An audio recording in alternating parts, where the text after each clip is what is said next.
एक यहूदी को रसूल खुदा से चंद दीनार कर्ज वापस लेना था। एक दिन जब आप रास्ते से गुजर रहे थे, वो यहूदी आपके पास आया और कहने लगा, जब तक आप मेरा कर्ज वापस नहीं करते मैं आपको यहां से जाने नहीं दूंगा। नबी पाक ने फरमाया, मेरे पास इस वक्त कर्ज अदा करने के लिए कुछ भी नहीं है। यहूदी ने कहा, तब तक मैं आपको यहां से नहीं जाने दूंगा जब तक आप कर्ज वापस न कर दें। आपने फरमाया, अगर यही बात है तो मैं तेरे साथ यहां बैठ जाता हूं। ये फरमा कर आप वहीं बैठ गए। वक्त गुजरता रहा और आपके सहाबा कराम वहां जमा होने लगे। जब उन्होंने यहूदी की यह गुस्ताखी देखी तो वो उसे सजा देना चाहते थे, मगर आपने उन्हें रोक दिया और फरमाया, तुम सब दूर चले जाओ। सहाबा कराम रसूलुल्लाह के हुक्म के तहत दूर हट गए। सूरज की गर्मी लम्हा बह लम्हा बढ़ती जा रही थी और उसकी तपश से आपको अजियत हो रही थी, यहां तक कि आपके चेहरा मुबारक से पसीना बहने लगा। उसके बावजूद आपने न कोई नाराजगी जाहिर की, न कोई सख्त जमला फरमाया। आप पूरा दिन वहीं बैठे रहे और ज़हर, असर, मगरिब और अशा की नमाज वहीं अदा की। फिर रात छा गई। आपने रात भी वहीं बसर की और फज्र की नमाज भी वहीं पढ़ी। सहाबा कराम इस यहूदी को डराने लगे। आपने फरमाया, तुम इसके साथ ऐसा सलूक क्यों कर रहे हो? सहाबा कराम ने अर्ज किया, या रसूलुल्लाह, उसकी ये मिजाल कि उसने आपको जबरदस्ती बिठा लिया। आपने फरमाया, अल्लाह ने मुझे इसलिए नहीं भेजा कि मैं किसी से ज्यादती करूं, चाहे वो हम पैमान हो या कोई और।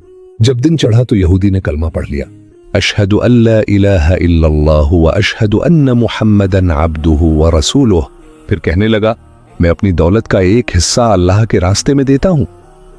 मैंने आपको इसलिए नहीं रोका था कि आपकी तौहीन करूं, बल्कि मैं आपके सब्र का इम्तिहान लेना चाहता था, क्योंकि तौरात में मैंने आपके बारे में पढ़ा था कि मोहम्मद बिन अब्दुल्ला मक्का में पैदा होगा, तैयबा की तरफ हिजरत करेगा, न सख्त मिजाज होगा, न बदगोई करेगा, न झूठ बोलेगा। और मैंने आपको यहां रोक कर देखा कि तौरात की बात सच है। रसूल पाक ने नबूत मिलने के बाद इब्तिदाई सालों में खफिया तौर पर इस्लाम की दावत दी। फिर अल्लाह पाक ने आपको हुक्म दिया कि खुलेआम लोगों को इस्लाम की तरफ बुलाएं। हज के दिन शुरू हुए तो जजीरा अरब से लोग मक्का आने लगे। नबी करीम को सफा पर चढ़े और बुलंद आवाज में फरमाया, लोगों, मैं अल्लाह का रसूल हूं, अल्लाह पर ईमान लाओ। लोग आपकी तरफ मतवज्जा हुए। फिर आप सफा से उतरकर मरवा गए और वहां भी 3 बार यही ऐलान किया। जब अबू जहल ने आपका यह ऐलान सुना तो वो सख्त गुस्से में आ गया। उसने जमीन से एक पत्थर उठाया और आपकी पेशानी पर मारा, जिससे आप जख्मी हो गए, खून बहने लगा और आपका चेहरा लहूलुहान हो गया। उसके बाद दीगर मुशरिकीन भी पत्थर मारने लगे। नबी पाक मजबूर होकर कुआबू कब्बीस पर चढ़ गए और एक चट्टान के पीछे छिप गए। मुशरिकीन ने आपका पीछा किया, लेकिन वो आपको न देख सके और नाकाम होकर वापस चले गए। इसी दौरान एक शख्स ने हजरत अली अलैहिस्सलाम को इत्तला दी, मुझे लगता है कि नौज़बिल्लाह नबी पाक मारे जा चुके हैं। ये सुनकर हजरत अली को शदीद सदमा हुआ। आप फौरन हजरत खदीजा सलाम अल्लाह अलैहा के पास गए और कहा, मुझे खबर मिली है कि मुशरिकीन ने रसूलुल्लाह पर सिंगबारी की है। बाज लोगों का गुमान है कि आप शहीद हो चुके हैं। आइए हम खाना पानी लेकर उन्हें तलाश करें, शायद हमें उनका कोई निशान मिल जाए। कि हजरत खदीजा रो रही थीं और फरमा रही थीं, या रसूलुल्लाह, हमें जवाब दीजिए, आप कहां हैं? मेरी जान आप पर कुर्बान, आप किस वादी में भूखे प्यासे हैं?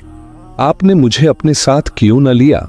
इसी असना में हजरत जब्राइल अमीन अलैहिस्सलाम नाजिल हुए। इनके साथ फरिश्तों की कतारें थीं। उन्होंने फरमाया, अल्लाह रब्बुल इज्जत ने हमें भेजा है। अगर आप चाहें तो हम इस कौम को तबाह कर दें और उनका नाम व निशान भी बाकी न रहे। नबी करीम ने फरमाया, मैं रहमत का नबी बनाकर भेजा गया हूं, अजाब और इंतकाम का नहीं। ऐ परवरदिगार, मेरी कौम को माफ फरमा दे, वो मुझे जानती नहीं। हजरत जब्राइल ने कहा, खदीजा सलाम अल्लाह अलैहा आपको तलाश कर रही हैं। उनके रोने ने आसमान के फरिश्तों को भी रुला दिया है। आप इनसे बात करें, अल्लाह की तरफ से और हमारी तरफ से उन्हें सलाम पेश करें और इन्हें जन्नत की खुशखबरी दें। आपने हजरत अली और हजरत खदीजा को आवाज दी। वो दोनों आपकी खिदमत में हाजिर हुए। उन्होंने आपकी पेशानी पर पट्टी बांधी और आपको घर ले गए। जब मुशरिकीन को पता चला कि आप घर आ चुके हैं तो उन्होंने आपके घर का मुहासरा कर लिया और पत्थर बरसाने लगे। एक मौके पर हजरत खदीजा सलाम अल्लाह अलैहा घर से बाहर निकले और बुलंद आवाज में फरमाया, कुरैश के लोगों, तुम्हें क्या हो गया है? तुम अपने कबीले की मुअज़्ज़िज़ और मोहतरम खातून के घर पर पत्थर मार रहे हो। अगर तुम्हें अल्लाह का खौफ नहीं तो कम से कम लोगों को अपने ऊपर हंसने का मौके तो न दो। अपने लिए हमेशा की जिल्लत और रसवाई न खरीदो। ये सुनकर मुशरिकीन शर्मिंदा हो गए, इनके सिर झुक गए और वो वापस चले गए। नबी पाक ने दावत इस्लाम का आगाज ऐसे ही रूह फरसा वाक़ात के साथ किया। आप पर लाखों सलाम हो कि आपने इंसानों को गमराही और जहालत से बचाने के लिए कदम कदम पर तकलीफें बर्दाश्त की।